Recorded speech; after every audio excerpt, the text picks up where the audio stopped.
जैसा कि आप सभी जानते हैं हमारा देश धर्मनिरपेक्ष है।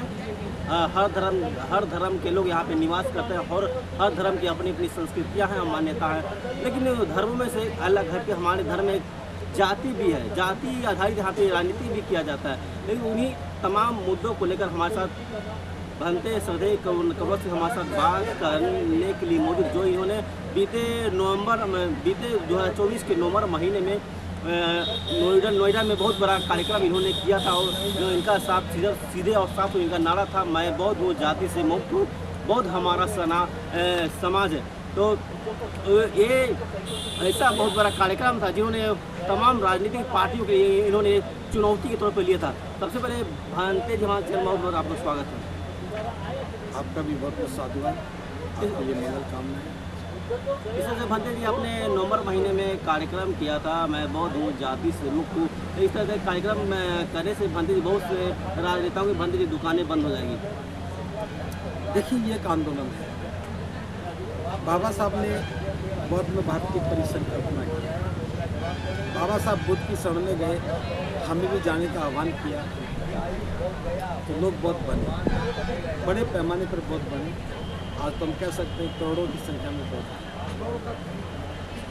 लेकिन अफसोस की बात ये रही कि जिन लोगों ने पुराने धर्म को छोड़ा और बौद्ध बने, वो बहुत सारी गंदगी वहाँ से साथ लिए।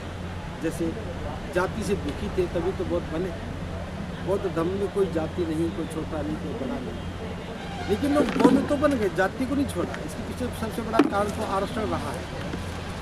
आरक्षण के लोभ के कारण लोग जाति नहीं छोड़ पाते। क्योंकि जब जाति नहीं छूटी तो समानता कैसे आ जाएगी?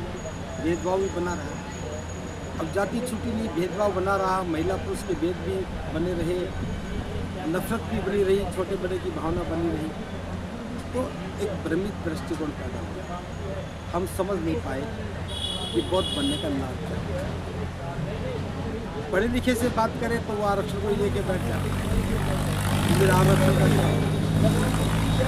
बहुत से मंत्रणा करने के बाद हमने सोचा कि अगर बाबा साहब की मूवमेंट को समझना, बौद्ध में भारत के लिए काम करना है, तो हमें जाति और इसकी मानसिकता से बाहर निकलना पड़ेगा।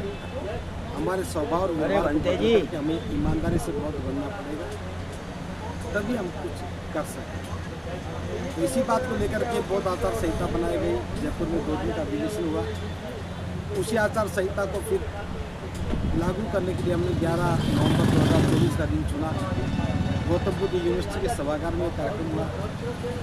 उसके बाद 18 मार्च 1956 का दिन हमने चुना, 18 मार्च 2025 का दिन चुना उस आचार संहिता को जन जन तक पहुँचाने।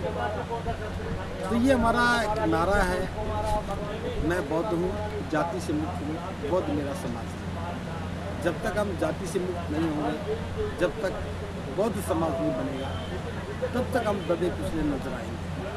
तो दब्बूपन से, शोषितपन से या दलितपन से बाहर निकल कर गौरव गरिमा के साथ हमें बौद्ध बनना चाहिए। और बौद्ध बनने के बाद भ्रातृभाव होना चाहिए, बंधुता की भावना होनी चाहिए, भेद खत्म होना चाहिए। ये तभी होगा जब जाति खत्म होगी। नारे का दूसरा हिस्सा था, मैं जाति से मुक्त हूँ, बौद्ध हूँ, जाति से मुक्त हूँ। तो एक बौद्ध समाज भी बनना चाहिए। अभी समाज की बात करते हैं तो लोग अपनी अपनी जातियों के समूह को समाज मानते हैं, लेकिन बौद्ध धर्म जो बौद्ध बना है वो बौद्ध समाज का हिस्सा है। इसलिए ये आंदोलन, मैं बौद्ध हूँ, मैं जाति से मुक्त हूँ और बौद्ध मेरा समाज है, इसी के लिए काम करते हैं। तो जिस तरह से भंते जी, हमारे देश में 6743 जातियाँ हैं। हमारा देश जाति प्रधान देश है। कर्म के आधार पे जाति बनाई गई और जाति से समाज का निर्माण किया गया। आपको लगता नहीं कि सभी को एक करना बहुत बड़ी चुनौती होगी? देखिए, चुनौती तो पार हो चुकी है। जो लोग बौद्ध बने हैं तो सबसे बड़ी चुनौती तो इसी बौद्ध बनना ही था। पुरानी चीज़ को छोड़ना था। जब धर्म छोड़ दिया तो जाति छोड़ने की कोई समस्या नहीं आई। और जाति छूट गई तो भाईचारा बनाने में क्या दिक्कत आएगी? जब हम किसी छोड़ आए हैं तो नया समाज को बनना ही चाहिए। तो मैं समझता हूँ जो सबसे बड़ी चुनौती थी दीक्षा लेना, वो पूरी हो चुकी है। अब तो छोटे छोटे काम में पूरे हो जाएंगे।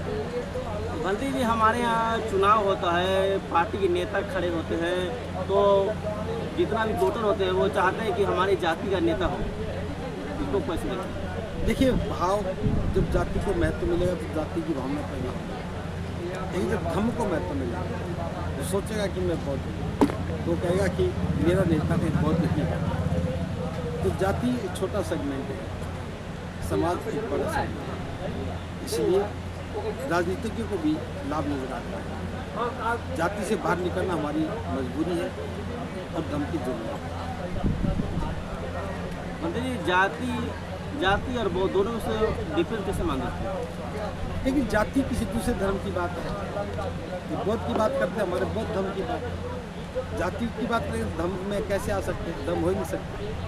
इसलिए हमें जाति की बात नहीं करनी, हमें बौद्ध की बात करनी, धर्म की बात करनी। तो जो लोग बौद्ध धर्म से जुड़ना चाहते हैं उनको ऐसा लगता है कि ये दूसरे धर्म के लोग हैं, हमको अपने धर्म से ये लोग भटका रहे हैं, इसलिए वो बौद्ध धर्म में नहीं आना चाहते हैं। लेकिन जो नहीं आना चाहते वो नहीं आएंगे, लेकिन जो आ गए उनका समाज बनना चाहिए। जो समझ गए हैं उन्हें पक्का बौद्ध बनना चाहिए, उन्हें जाति से बाहर निकलना चाहिए, जाति के संबंधों को त्याग देना चाहिए। क्योंकि बौद्ध जरूरी नहीं कि ज़्यादा लोग, लेकिन आवश्यकता इस बात की बौद्ध अच्छे हों, सच्चे हों, बौद्ध परंपरा को मानने वाले हों, बुद्ध पर विश्वास करने वाले हों, बुद्ध को शास्त्र स्वीकार करें, तभी तो बौद्ध बनने का लाभ है। वरना जाति लेकर के आ गए, अंधविश्वास भी साथ में आएगा, कर्मकांड भी साथ में आएगा, पुरोहित भी साथ में आएगा, आस्था विश्वास भी साथ में आएगा। इसे तो बौद्ध बनने का कोई अर्थ नहीं रहेगा। जो चीज़ जन्म से मिला है वो खत्म कैसे होगा?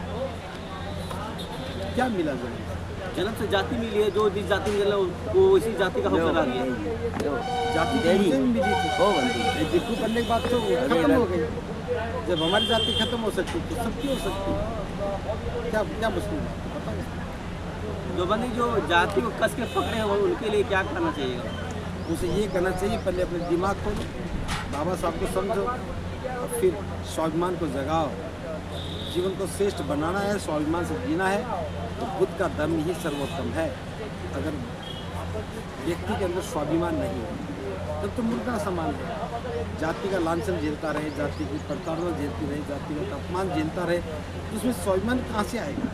और जो मुर्दा लोग हैं उन्हें दम बदलने की, बौद्ध बनने की कोई आवश्यकता नहीं। बहुत बहुत धन्यवाद बंदी जी हमारे चैनल जुड़ने के लिए। आपका भी बहुत बहुत साधुवाद। सबका मंगल।